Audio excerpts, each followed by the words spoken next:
Voice of Indonesia. Dari Indonesia untuk dunia. Dan hari ini narasumber saya adalah Ibu Evi Siregar selaku diaspora Indonesia di Meksiko ya, dan kita akan ngobrol ini soal bahasa Indonesia dan untuk penutur asing di luar negeri. Sudah tersambung dengan Ibu Evi Siregar. Halo, apa kabar Ibu Evi? Selamat siang Mbak Dora, apa kabar? Halo Ibu, saya sehat, alhamdulillah. Ibu bagaimana kabarnya? Alhamdulillah sehat-sehat juga. Juga saya ingin menyapa pendengar setia Voice of Indonesia. Salam 24 jam dimanapun Anda berada. Salam 24 jam juga nih Ibu. Semangat sekali hari ini ya. Siap. Senang sekali saya bisa diundang nih oleh Voice of Indonesia. Iya, dan saya senang sekali ya bisa menyapa teman-teman diaspora nih. Sudah setiap minggu ya, hampir setiap Jumat nih saya ngobrol dengan teman-teman diaspora nih Ibu nih. Wah, hebat. Iya, seru Tapi banget. memang harus semakin aktif ya. Iya, betul sekali. Dan hari ini ngobrolin soal bahasa Indonesia, dan ini menarik sekali nih. Ibu kan mengajar juga ya untuk mengajarkan bahasa Indonesia begitu ya bagi penutur asing di luar negeri, khususnya di Meksiko ya Bu ya.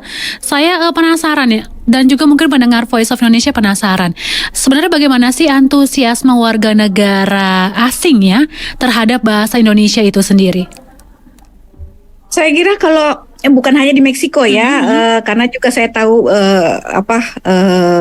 para pembelajar asing ya yang berada di luar Indonesia itu terlihat sekali antusiasnya untuk mempelajari bahasa Indonesia.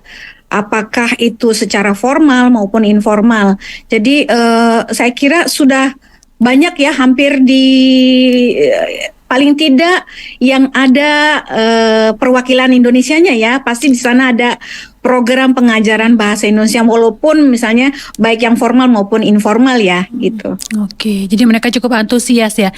Rata-rata alasan belajarnya karena apa sih Bu?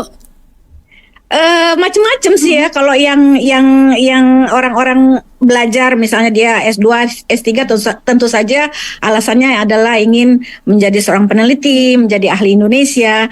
Tapi juga banyak teman-teman orang asing yang tertarik dengan kulinernya, dengan budaya Indonesia, atau memang sekedar untuk korespondensi gitu.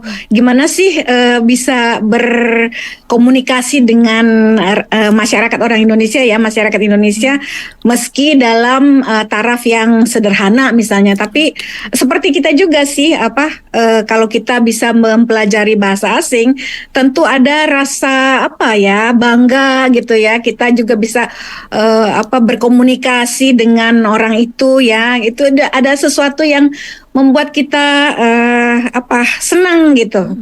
Apalagi kalau bisa misalnya datang ke negara itu gitu kan, mereka pasti memerlukan bahasa sehari-hari ya, paling tidak harganya berapa ini gitu, boleh kurang nggak gitu kan, saya mau ke sana. Itu saya kira bahasa seperti itu sangat dibutuhkan oleh siapapun ya yang akan datang ke luar negeri ya, begitu juga orang asing yang akan datang ke Indonesia. Oke, dan mungkin diawali dari belajar seni dan budaya, akhirnya belajar bahasa, begitu Ibu ya? Betul sekali, karena gini, kalau kita belajar bahasa, ini dua arah ya.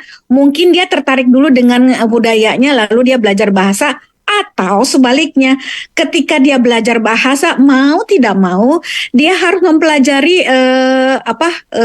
budaya itu sendiri. Misalnya gini ya, kita dalam bahasa Indonesia nggak bisa menggunakan kamu misalnya gitu. Dia harus tahu misalnya kepada bapak yang sudah tua atau ibu yang sudah tua misalnya, kamu dari mana, kan nggak bisa seperti itu. Jadi mereka harus tahu bagaimana berbahasa dalam kehidupan sehari-hari gitu.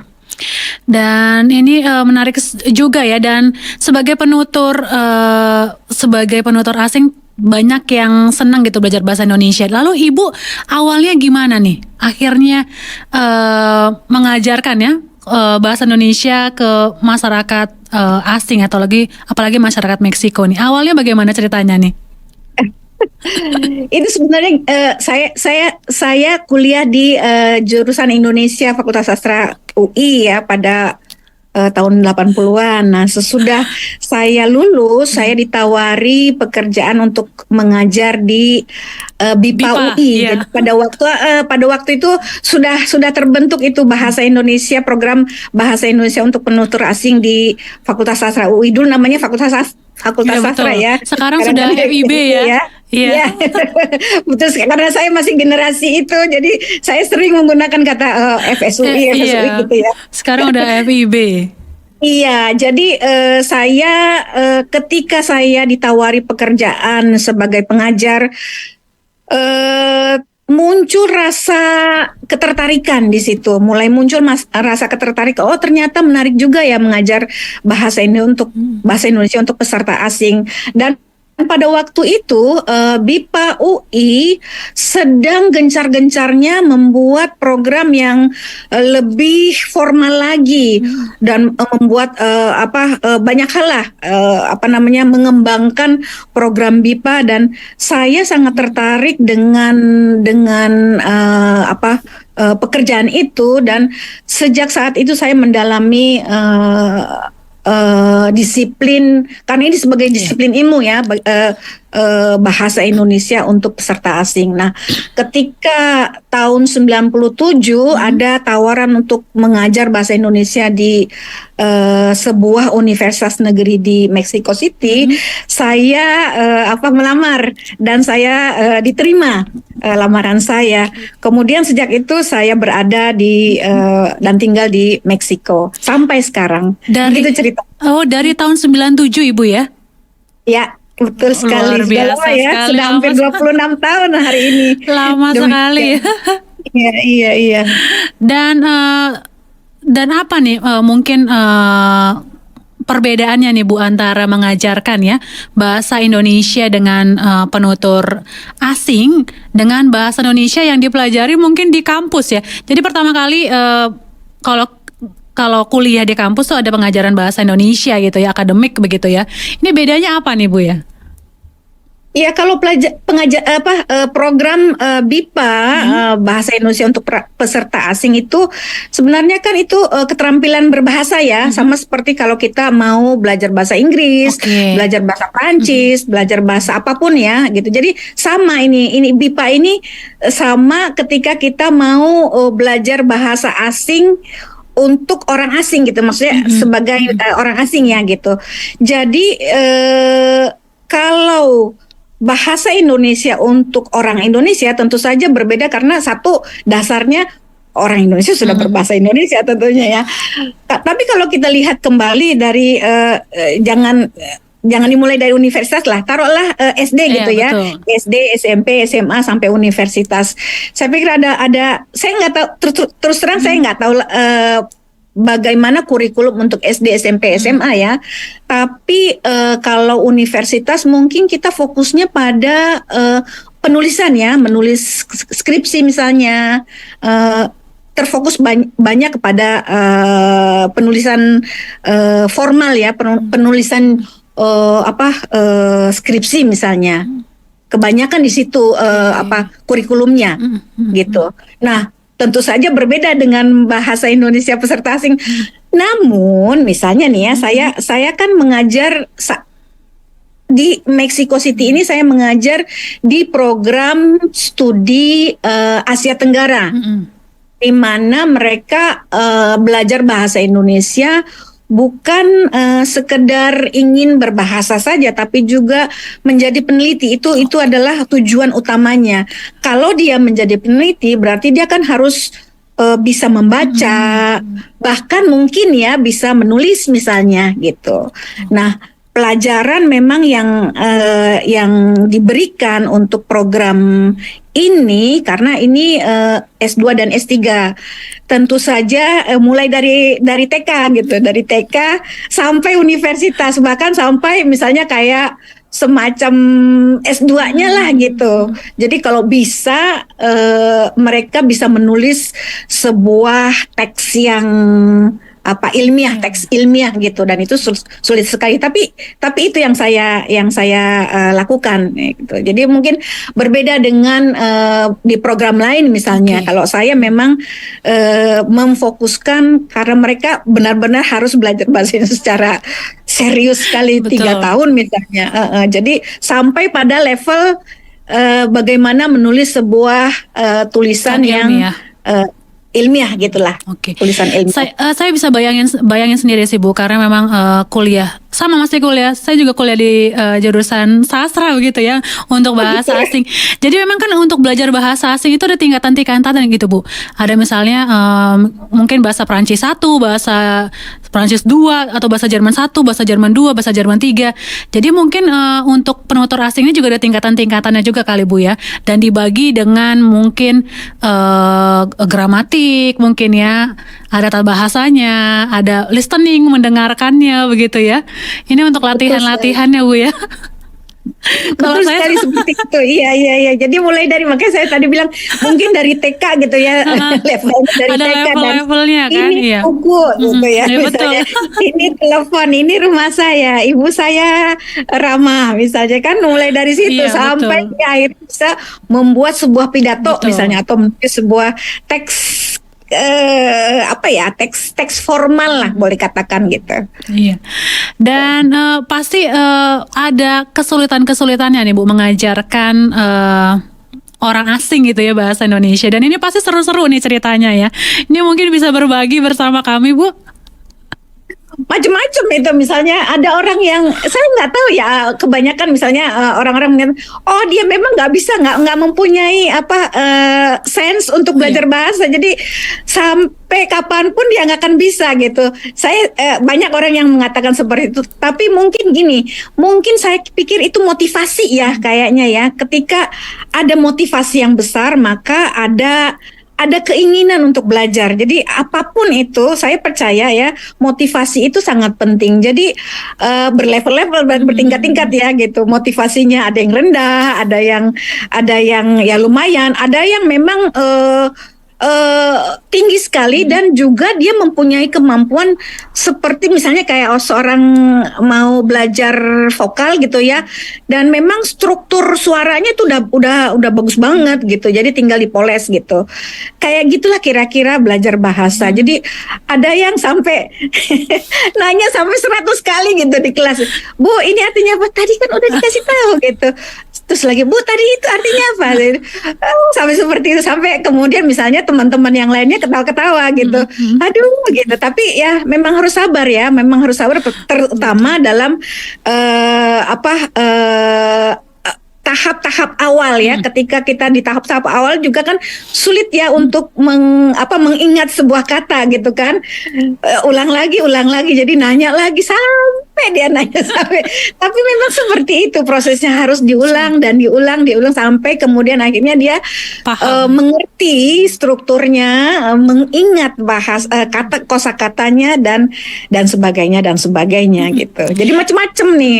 Ada yang level tingkatnya macam-macam gitu. Karena sebagai orang Indonesia sendiri, saya tuh merasa bahasa Indonesia kadang-kala sulit ya untuk dipelajari nih sebagai orang Indonesia ya. Apalagi untuk penutur asing begitu Bu. Itu benar sekali. Kalau menurut kita misalnya ya memang benar bahasa itu sulit. Bahasa apapun sulit ya gitu. Betul. Tapi banyak orang mengatakan bahasa Indonesia, bahasa itu gampang, nggak ada waktu, nggak ada perubahan apapun gitu. Jadi saya makan hari ini, saya makan besok kan sama aja, nggak ada ya, makan aja, katanya itu tidak berubah misalnya untuk yang kemarin, hari ini, besok, atau 1000 tahun lagi gitu misalnya, nggak ada perubahan. Tapi justru anehnya adalah hal yang kita anggap sederhana ini ternyata kalau sebaliknya pada penutur bahasa yang kompleks gitu ya, yang harus ada perubahan ini, dia bingung gitu. Kalau saya bilang, Bu, kalau saya bilang makan, saya nggak tahu apakah saya makan hari ini, saya makan besok, atau saya makan kemarin gitu. Saya bingung, apakah saya nggak ngerti gitu. Jadi benar juga sih sebaliknya, kalau kita belajar bahasa, misalnya bahasa Prancis ya gitu kan, kompleks ya gitu, ini hari ini wes, terus ada perubahan kata kerjanya misalnya. Nah, begitu juga orang yang tadi yang memiliki dari penutur bahasa yang kompleks itu belajar bahasa yang sederhana, dia bingung. Wah, di mana ini apa namanya, kok nggak ada waktunya, kok nggak ada gendernya gitu, kok nggak ada. Terus bagaimana saya mengerti gitu. Jadi dia sama aja gitu, untuk mereka itu susah banget gitu. Kalau ada kalimat, saya ini contoh aja gitu ya, saya makan, dia nggak bisa, mereka itu tidak bisa menerjemahkan karena tidak tahu konteksnya. Ya kan, saya makan terus gimana terjemahan, susah itu, bayangkan itu susah ternyata bahasa Indonesia ya. Iya susah Bu, apalagi kalau ada perubahan kata ya, dengan akhiran, dengan melawalan, nah itu dia. Itu persoalan yang kedua yang jauh lebih kompleks, karena buat mereka apa bedanya sih gitu, apa namanya, mendekatkan kan sama buat saya sama aja, nggak ada yang berubah gitu. Nah itu yang saya pikir mungkin yang paling kompleks ya, di antara salah satu yang paling kompleks adalah mengerti kapan memakai kapan memakai di misalnya ya, kapan memakai mekan, kapan memakai mei gitu. Itu sulit buat mereka.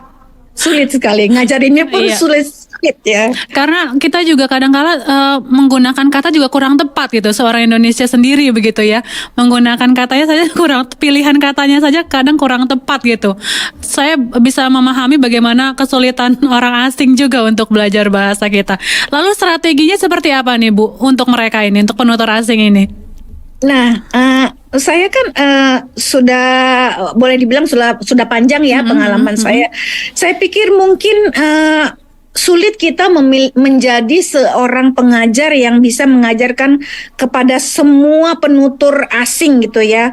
Karena apa? Karena ketika kita mengetahui bahasa mereka gitu, kita bisa mengerti bagaimana, di mana sih masalah kebahasaan mereka, di mana sih fokusnya, di mana sih kelemahannya, di mana kelebihannya ya.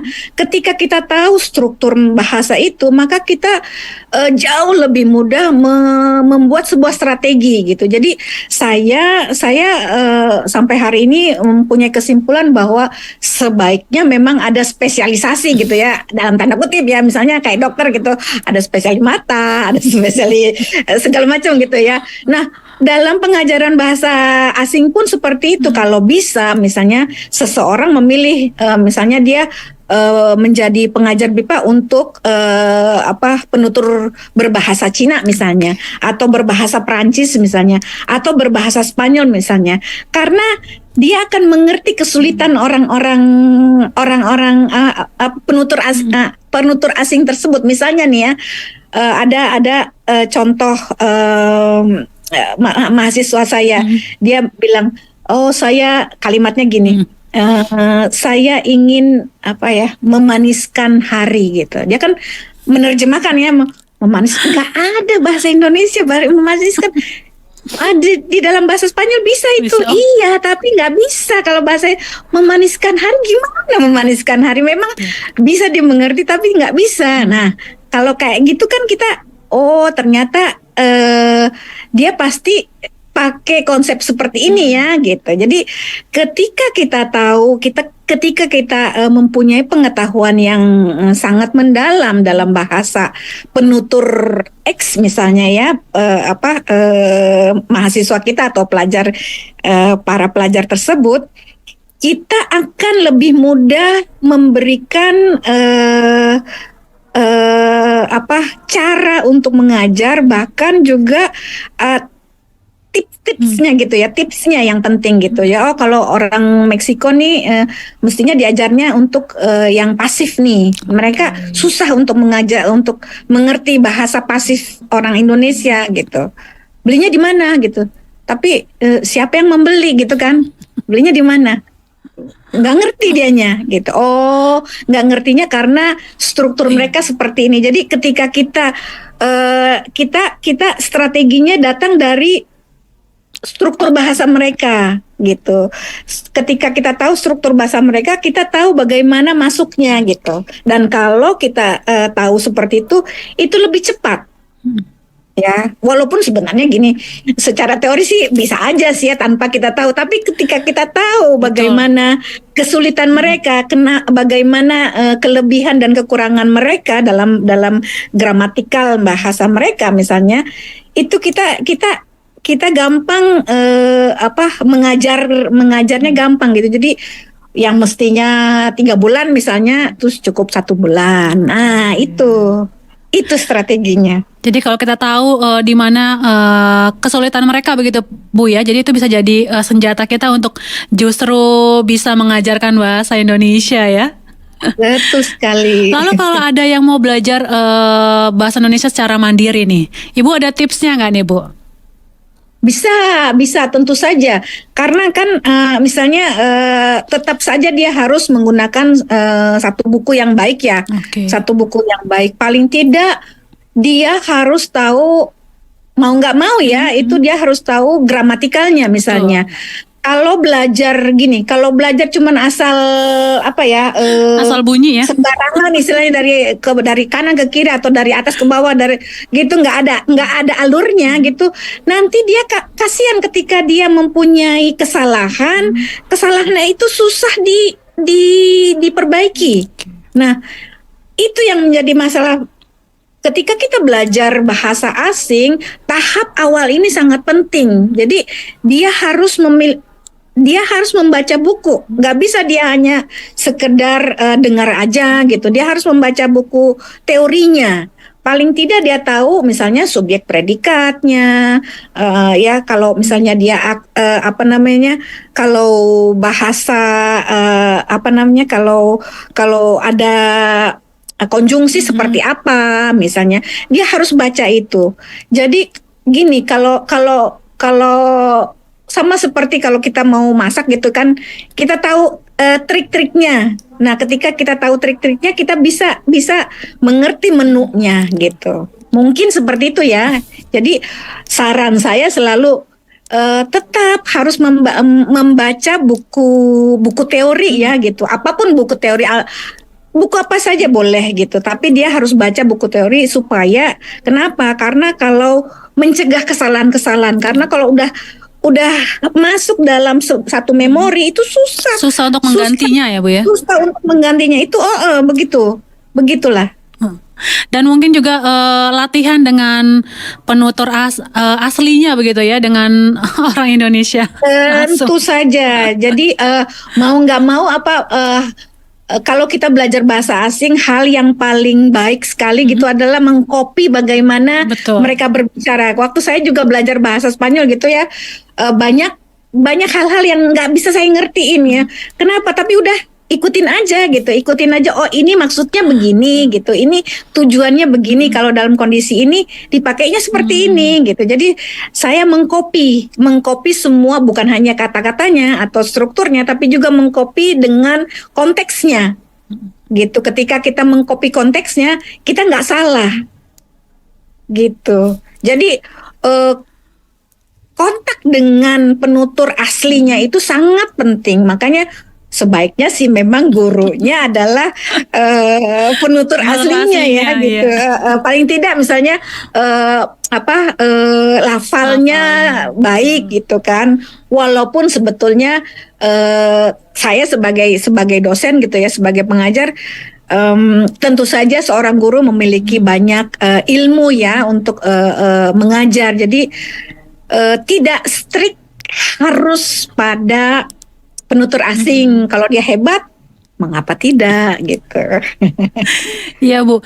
Lalu dalam waktu dekat ini ada tidak Bu proyek-proyek kegiatan ataupun kerjasama yang dilakukan Ibu dan teman-teman nih dalam memperluas pengajaran bahasa Indonesia di sana? Iya, misalnya KBRI sudah mulai memberikan kelas-kelas secara gratis ya kepada masyarakat, dalam kasus ini misalnya kepada masyarakat Meksiko. Dan saya pikir mungkin proyek ini bukan hanya terjadi di Meksiko, tapi juga dilakukan oleh KBRI di Mexico City ya. Tapi juga saya yakin dilakukan di berbagai perwakilan yang ada di seluruh dunia ya, karena bagaimanapun salah satu cara untuk menduniakan Indonesia adalah salah satunya lewat bahasa Indonesia ya.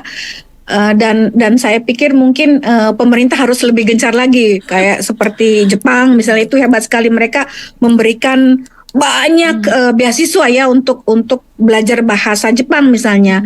Cina sekarang lebih sangat aktif ya, mereka memberikan, misalnya di Meksiko banyak sekali diundang untuk datang ke Cina untuk belajar bahasa Cina misalnya. Nah, saya berharap misalnya pemerintah Indonesia, Kemlu misalnya, Kemenlu atau Kementerian Pendidikan misalnya, itu memiliki